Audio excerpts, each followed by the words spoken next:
Ratusan warga di Desa Kabuna Belu, Nusa Tenggara Timur mengantre menerima beras bantuan cadangan pemerintah lantaran harga beras di pasaran semakin mahal.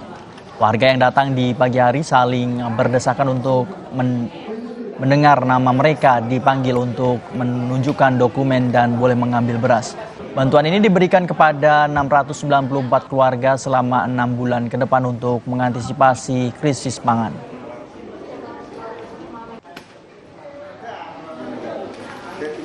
Harga beras mahal, 1 kilo 17.000. Itu Tidak pengaruh, mampu beli tuh. Kalau orang janda, orang miskin. itu pengaruh tidak dengan kebutuhan keluarga kalau mahal? Aduh, pengaruh sekali. 17.000 mana bisa kita orang rakyat ini. Ini tadi mama terima bantuan berapa kilo ini beras? Ini kira-kira berapa kilo ini? 10 kan? 10 kilo Oh, ya. iya.